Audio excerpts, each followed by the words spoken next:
Guys, welcome to part 2 of my thoughts on for The Amazing Spider-Man 2. I didn't get to finish what I was saying, obviously, for part 1 because of the fact that I have a strike on my freaking account. Because I have a strike on my account, apparently I won't be able to upload long videos like I would like. So this is part 2, guys.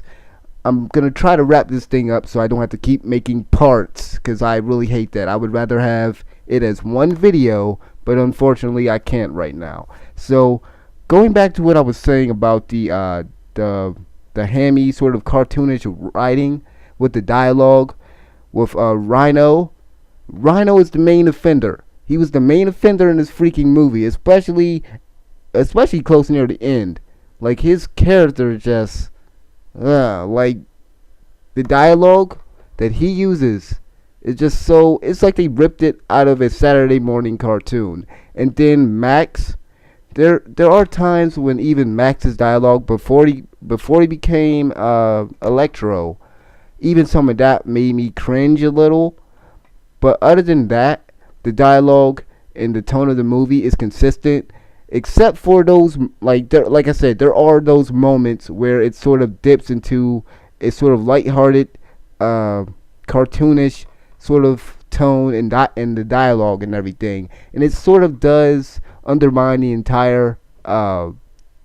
It sort of does undermine the tone and the sort of the thing that they're going for. It's going for this whole realistic sort of atmosphere and everything, and it's not really going for the more lighthearted sort of tone that the original films had. And so this sort of it sort of harkens back to that, but it sort of feels, in my opinion, it feels sort of out of place.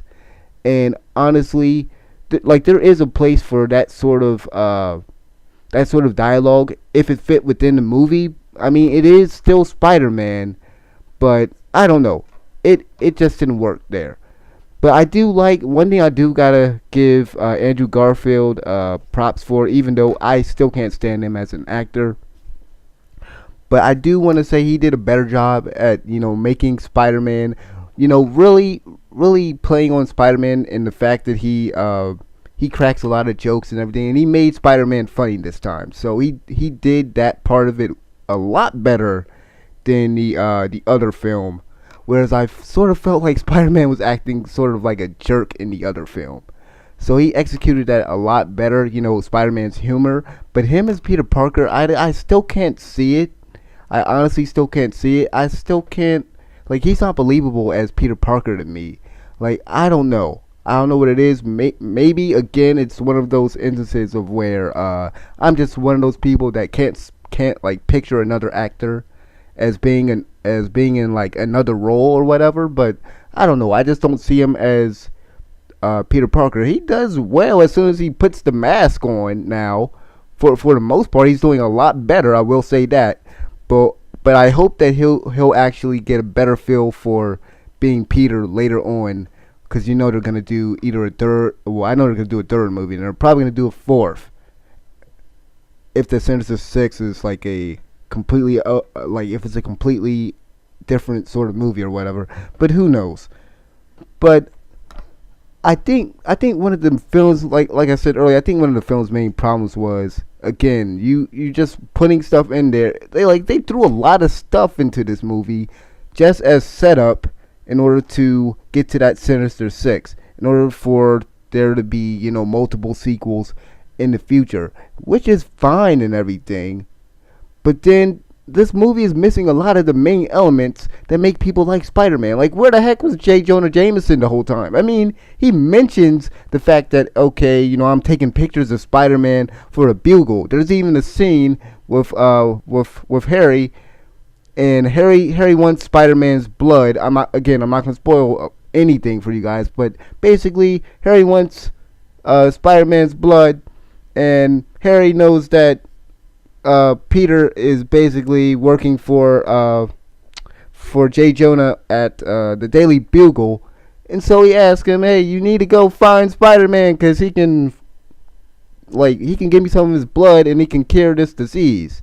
And so I really do hate the fact that there was like no J. Jonah Jameson. Like that's a main character, and like that's a main Spider-Man character. How the heck did you not have him in the movie? But yet, you had these scenes early on in this movie about Pete's parents and stuff. Uh, like in my opinion, take all that crap out, put some J. Jonah Jameson in it because it's a freaking it's freaking Spider-Man without J. Jonah Jameson, the guy that pretty much tries to make Spider-Man look like he's a bad guy, and he probably would have fit perfectly with this movie simply because of Electro and him appearing. Like, can you imagine when Electro first appears in the movie, and then a scene later it can show J. Jonah Jameson maybe on the television screen, who's harping on all the all these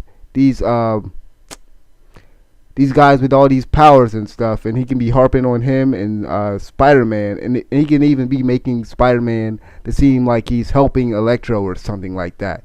But the whole fact that J. Jonah Jameson was not in the movie, I do feel like that was like, I do think that was a letdown.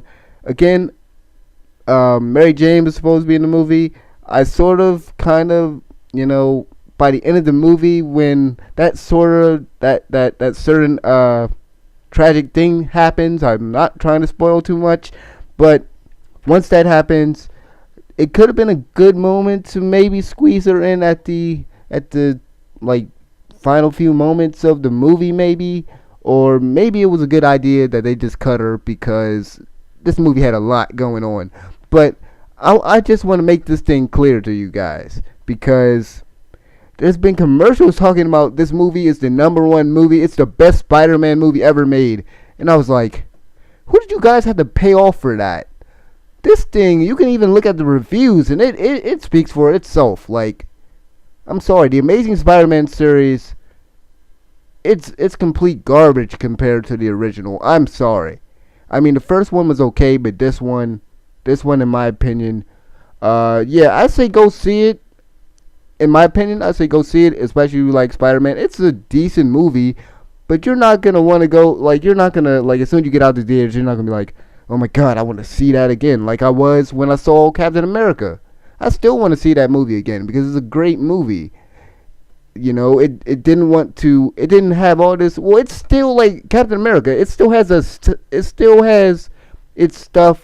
has stuff in there that sets up for the Avengers 2. But it doesn't surround the entire movie around that.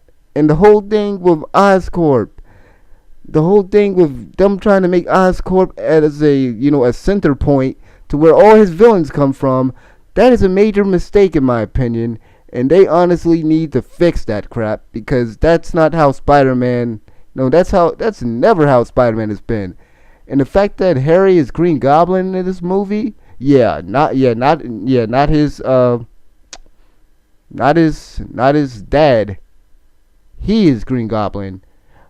Yes, it's a nice change of pace so that we don't have to, it's not a retread where Harry is mad at Peter for this reason. He eventually does get mad at Pete eventually, but it's for a different reason this time. And so I do sort of welcome the different take on it, but still the way they just sort of killed off this guy. And again, I didn't mean to really, I'm not trying to spoil too much for you guys, but the way they killed this guy off in this movie, I mean, really, we just get to see him for a few seconds. He shows his nasty goblin hand, and he tells Harry some stuff that I'm not going to spoil for you guys. But yeah, all in all, this is an okay movie. If I had to give it a score, I'd give it a 3 out of 5. I'll give it a 3 out of 5 just to be, just to be a little generous, because honestly, I'd give it a 2.5 in a second compared to the first movie, which I think was a lot better done. So let me know what you guys think about The Amazing Spider-Man 2. Have you seen it? Are you going to go see it again? Would you go see it again? What do you think they're going to do for The Amazing Spider-Man 3? I didn't get to actually see the after credits scene, but apparently Harry's father's head's been sort of preserved. Uh, where was this in the comics? But we'll see what they're gonna do. So like the video, subscribe, and I'll see you next time. Peace.